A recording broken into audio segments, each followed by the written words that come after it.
Welcome to the Adventures with Grammy podcast. I am your host, Carolyn Berry. This podcast is for grandparents on the go with their grandchildren and for parents who want to ensure loving relationships across the generations. I welcome your input and your feedback on every episode of the podcast we produce.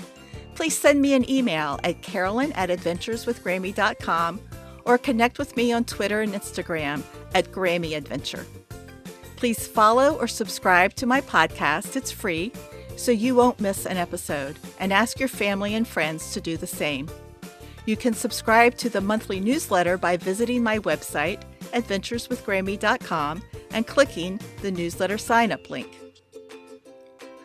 Welcome to the podcast episode that highlights the works of PositiveKidsToday.com, a website filled with books, apps, programs, and resources developed to support the emotional and mental well-being of children. A project of the mother-daughter team, Niki Spears and Brandi, they aim to help young children develop positive attitudes about themselves and their worlds. Niki, a mother of 3 girls and a former educator, understands the way in which children see themselves can impact their successes with building strong, trusting relationships. Niki knows that struggle firsthand, so she and Brandi provide young children with strategies to support their embracing a healthy mindset. To accomplish that goal, my guest today, Niki Spears, authored a series of children's books inspired by her granddaughter, Baylor. She joins me today to discuss her first 2 books, The Hand Hug and Kindness is Contagious. The Hand Hug is a sweet story about Baylor, a little girl who is experiencing worrisome thoughts and does not know how to transform them. She is starting a new school and feels anxious. Will she be able to make new friends? Will her new classmates like her? Suddenly, she discovers the hand hug and it changes her life. Kindness is Contagious too helps Baylor and her classmates cope with school being closed because of the pandemic. Mrs. Thomas, Baylor's teacher, challenges students to come up with a plan to help fight the virus while they're home. And the children learn that kindness is just as contagious as the virus. Welcome, Niki Spears.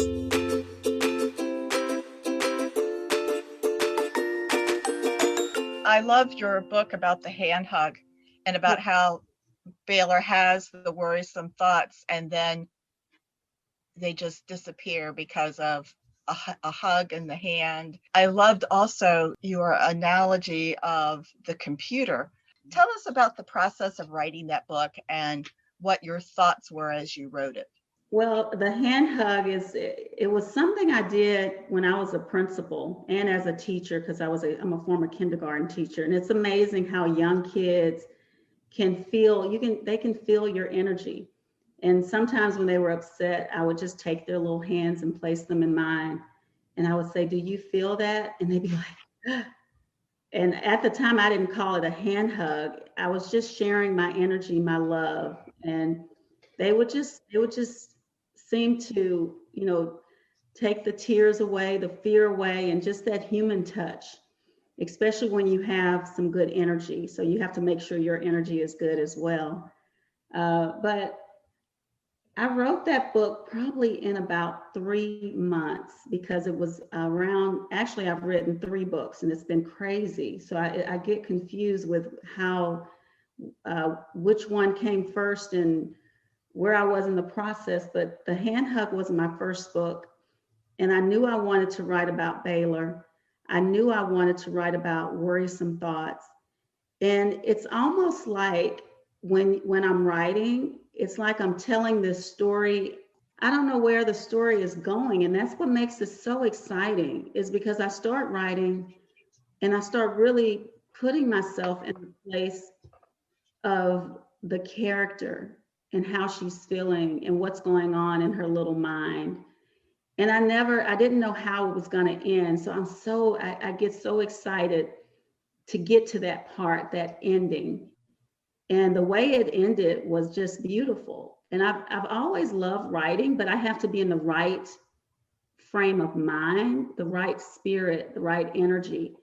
And a lot of times I'm not, but when COVID hit, it made everything stopped. So I was able to dream and create, and that's a magical place to be, is to write these books where you can, and pull people into your world. And how do you create a world where you feel safe? Because a lot of times as a little girl, I didn't feel safe. And I know for my little grandbaby, when I watch her and her little laugh and her little smile, I want every kid to feel that way. That's what these books are all about. And the other book, Kindness is Contagious too, that one came to me in a dream. It's like I knew I heard a voice, kindness is contagious too. And I got up and I wrote that book. And then I have a third book that's coming out titled Be. The word be is so powerful to me. And I wrote about that in a nonfiction book that I have for adults. And it's titled The Beauty Underneath the Struggle, Creating Your Bus Story. And every chapter begins with be. So I've really started to think about that word. And I think the last book, Be, which hasn't been released yet, I'm still waiting on illustrations and all that. That last book, I think, is the most powerful. And I'm going to send you a copy. I'm going to send you a hard copy because you got to hold it in your hands. You got to see the beautiful illustrations. And it's just going to be amazing. That one really touches my heart. Oh, thank you. That is so sweet. I think the two that you've written are amazing. I love Kindness is Contagious, that you pause and you ask for reflection. And I think that is really important in books, that you don't when you're reading to a child, you just don't zip right through them, that you stop and you ask questions and you find what is the child's thought process? Are they comprehending what you're actually reading to them? Yeah, it's funny with Kindness is Contagious. I had this idea. I think I've always been a counselor at heart. I love, like, any position I have in schools, I'm always close to the counselor. And so I wanted to create something that counselors could use. And so I write at the beginning, you can use this book. This book addresses kindness or service to others. Well, with Kindness is Contagious, I wanted to talk about COVID-19, which was very challenging because I wanted to use the right words because young children, it can be very scary. And so I wanted to make it where it wasn't scary, but still serious. And I go out and I do these virtual readings, and I'll engage the kids and I ask the question, so what do you already know about COVID-19? And one of the little kids said, that you can die. And my heart was like, how do you respond? And his teacher, because I was reading to a school, his teacher said, that's not true in every situation. So she kind of took it over, and I was like, God, thank you, because you want to know what they already know. You can either correct that or extend it. And in that moment, I was like, oh my gosh, I like the reflection questions. It's just that you really need to be careful and understand how to respond. I wonder if that child had already had an experience like that. Yes, I wondered that too.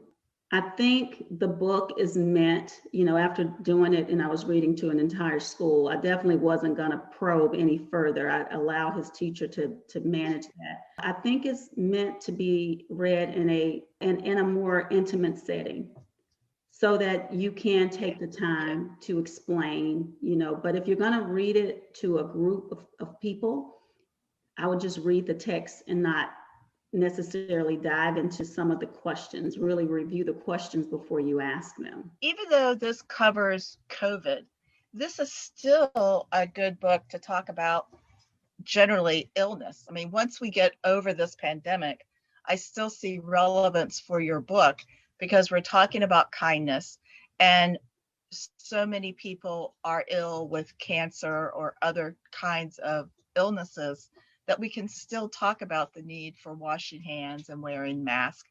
I think COVID has changed our culture. I mean, Japan, for instance, regularly wear masks when they have a cold. And I think that's something that our culture might embrace more fully.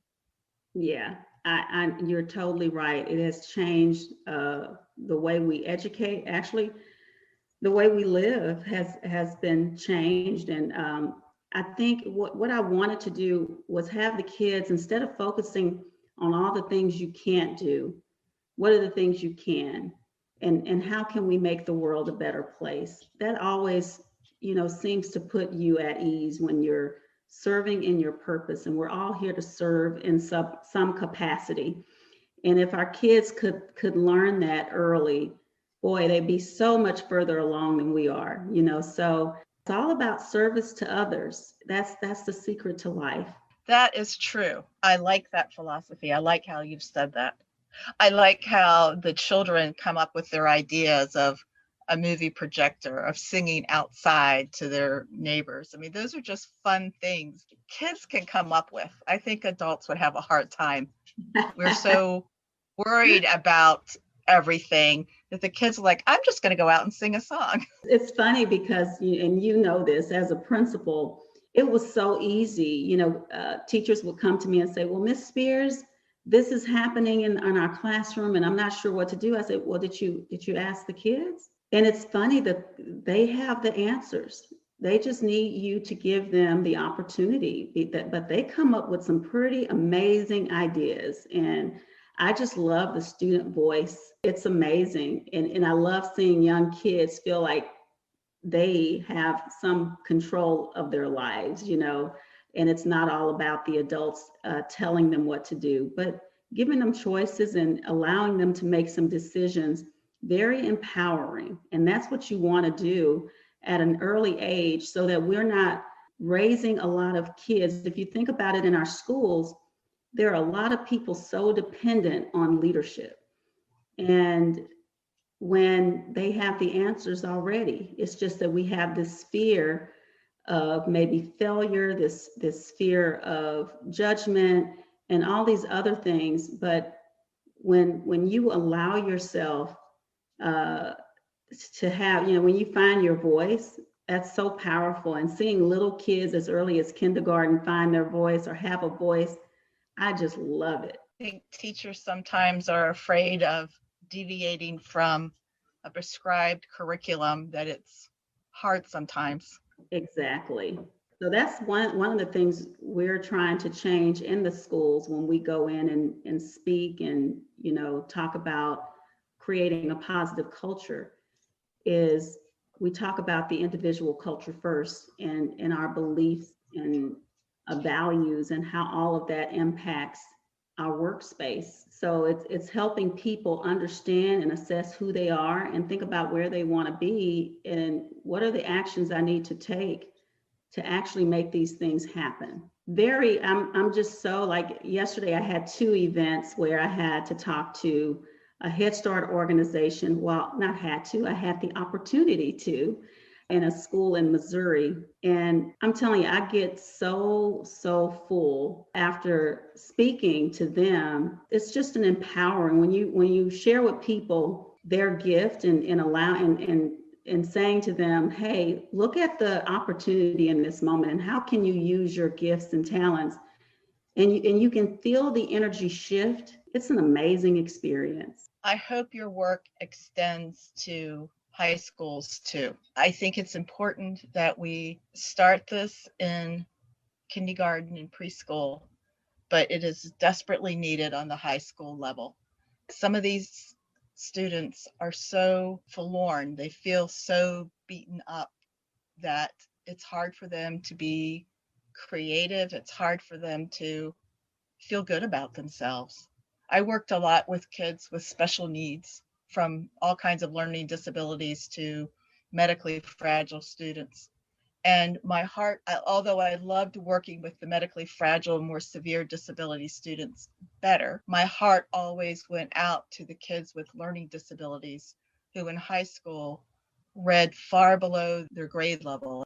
and who just felt like they were dumb because they never felt successful, they never felt heard. I talked to a superintendent yesterday at a career center, and he was like, Niki, what is culture creation? Tell me about that. I said, we're going to help you create a positive culture. This is something we do in partnership together. And he talked about his student leadership team. And so I'm going to build a plan or create a plan. Just what you're saying is to come in and talk about how do we help our kids in high school learn these strategies before they leave school and start to apply them in their lives. Kind of take a self-assessment of your beliefs, your values, and think about, unpacking those things and if they're serving you well. Because a lot of things we learn, I know for me, I call it, in my book, I call it family belief camp.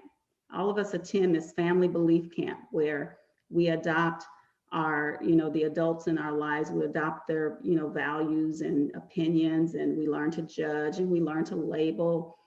And sometimes those things that we learned are simply not true, or they're just not serving us well today and definitely in future generations. And so it's kind of good to step back and to think about some of those values, some of those rules that we placed on ourselves, so that we can do what we've been called to do. Some of those things hold us back. I think it's important, like you said, to talk about these things with our high school students. So I'm going to get an opportunity to do that with this school in Ohio, and I'm excited. Oh, that's wonderful. It's desperately needed in the high school level. There are certainly kids who are you can see their leadership skills. They ooze leadership. They're the class presidents, and then they're the A students in the gifted program. But it's those other kids who just don't ever seem to get a break, who really need this kind of empowerment. So what questions haven't I asked you that you want me to ask? You asked me what inspired me to write, and I shared that, and I'm excited. This is a series of books, so I'm not going to stop. I'm just going to build, on it. And as I get new grandkids, I'm going to have to learn to integrate them in some way. I was just going to say that.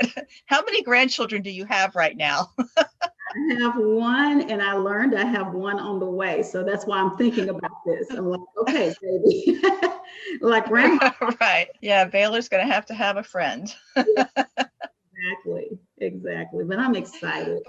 Grandkids, your grandmother, right? Oh, yes. I have 6. I love it. I love being a grandmother. I'm just telling you, it's the best part. I mean, the best in the world. I never thought it would make me so happy. But her little face, I still look at her. She's almost 2.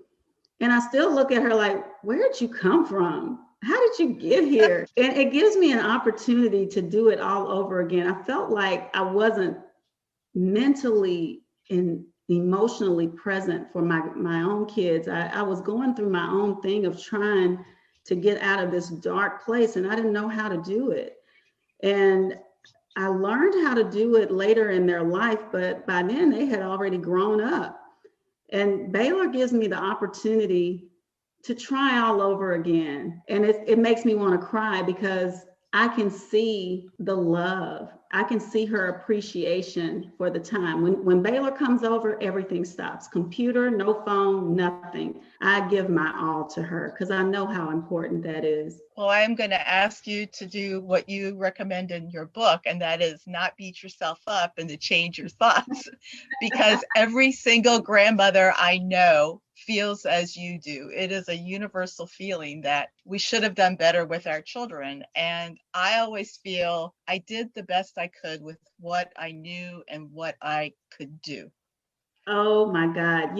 By you saying that, I'm going to tell you, every time I go out and I speak and I ask people to think of a negative story you've been telling yourself for years, my example is always the story I told myself for many years was that my parents didn't love me. And that story followed me for most of my life and kept me from moving forward into getting to where I needed to be. I was stuck in the mud.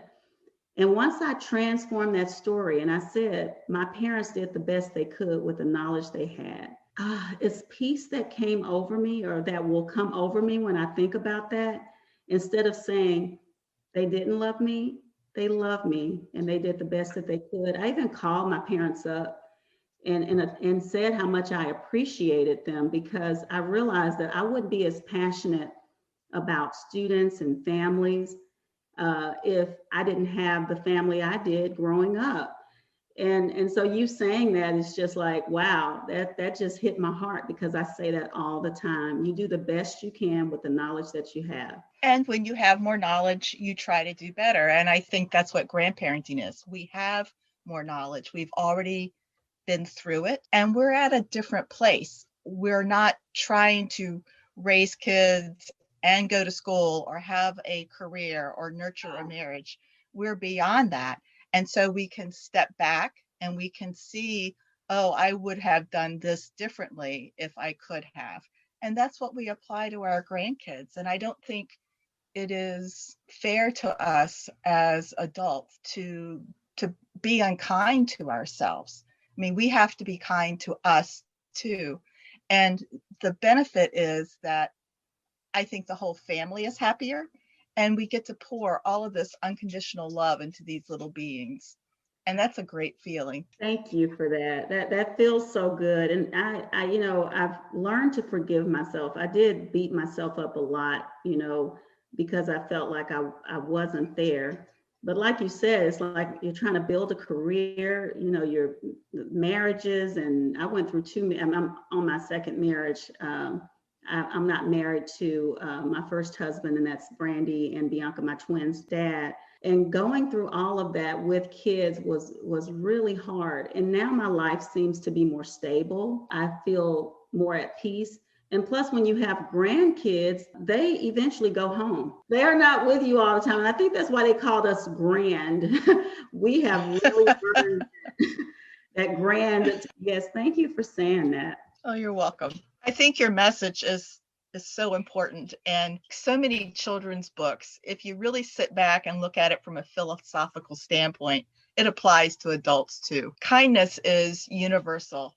Hugging somebody's hands, just helping them feel secure about themselves. It just doesn't cost us any money to put ourselves out there and to be kind. The human touch is so important. I think we realize that more than ever now in the age of COVID, because now when I see people hugging, I'm like, oh, should they be hugging? Should they be touching? So we realize how, we took the little things like a hand hug for granted. For the first time in a year, my husband and I went to our neighbor's house for dinner Saturday night. It was glorious. The 6 of us got together. All 6 of us have had both doses of our vaccines, and it's post 2 weeks. So we well beyond the 2 weeks. So we all felt safe and look at them face to face and share a meal and just talk and laugh and have fun again. And I am so hopeful that our country, our world can get to that within the year. That would be such a gift. I hope so. The superintendent I talked to yesterday, and when I asked him, I said, so tell me how things are going, this year. I know it's been crazy because this is a career center. They have 11th and 12th graders. And he said, Niki, to be honest, some of the kids I don't even know. He said, because we haven't seen their face. They have to wear masks all the time. And we're like, who is that? Who is that kid? And I can't even imagine, being principal now and not knowing who my students are, so that's the world we're living in right now.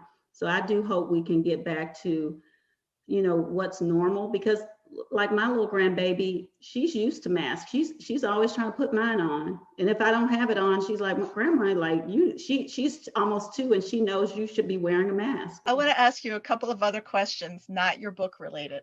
Okay. What is your grandmother name, and how did you get that? Oh my God. I got on Facebook and I did a poll. I put some names out there. Even though I knew, and it's funny, during my speaking engagements, I would go out, I say, hey, I'm about to be a grandmother and I'm trying to select a name. And people seem to be more interested in that than what I was saying in my presentation. I mean, they come up to me during break and say, hey, I have a name for you. What I loved about the name that we chose is that it brings me and my husband together as a unit, because I'm Lolly and he's Poppy. So it's like lollipop, but Lolly and Poppy. Oh, I love that. That is really cute. Do you have memories of your grandparent? You know, I do. And my mom's mom was always ill. I mean, and not really in a good mental situation. So those are the memories I have about her. And then my dad's mom was pretty much the same way. I remember my schoolmates, they would have their grandparents come pick them up from school. And neither of my grandparents I never saw them drive a car. I never saw that. I was always amazed by that. Like, wow, they have grandparents that drive? Wow. So I never had that experience. But yeah, I mean, my childhood experience with my grandparents, by the time I was born, my grandfather had passed away. I think both of them. So I don't have a lot of memories, or fun memories anyway, because they were all both older and very ill. What kind of memories would you like Baylor and her siblings and cousins to remember about you? I want them to know that they had a fun grandmother that was loving.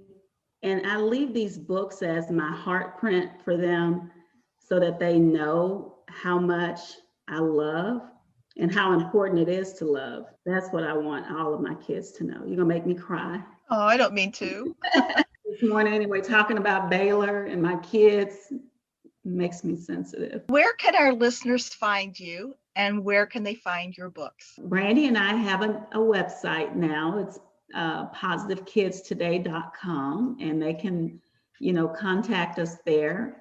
I am all over social media, so they can just type in Niki Spears and you'll see all kinds of stuff pop up about me. I'm on Twitter, I'm on Facebook, Instagram, you name it. I'm there, and all of my books are on Amazon. And can you buy them through your website? Yes, if the books are available there. It's going to just take you to a link back to Amazon, but if that's easier for people, that's great. Just go to positiveKidsToday.com, explore the website and see what we have there. It'll take you right back to Amazon. The cool thing about the books too, we're creating curriculum. I know how important it is for teachers to extend lessons. So we have curriculum created for each of the books, and student activity guides. Go to NikiSpears.com if they're looking for an amazing speaker. Contact me if you're looking for trainings or workshops for your teachers. I have one workshop I'm doing this Thursday. I'm going to North Dakota, and I'm calling it a baggage claim party. It's so much fun. It's really fun.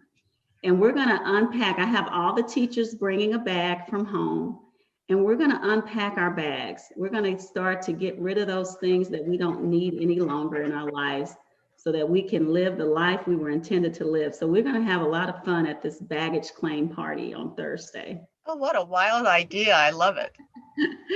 Yes. You'll have to let me know how it goes. I did it yesterday as practice because it's a new training I just put together. And I wanted something fun with a touch of reflection. I did it yesterday online for 2 hours. It was absolutely amazing online. So I can't wait to see teachers in person. I hope you have enjoyed today's episode of the Adventures with Grammy podcast. You will find the links to our guests and the topics we discussed in this episode's show notes. If you would like to be a guest, or if you know someone who would be an awesome guest, please connect with me at Carolyn@adventureswithgrammy.com.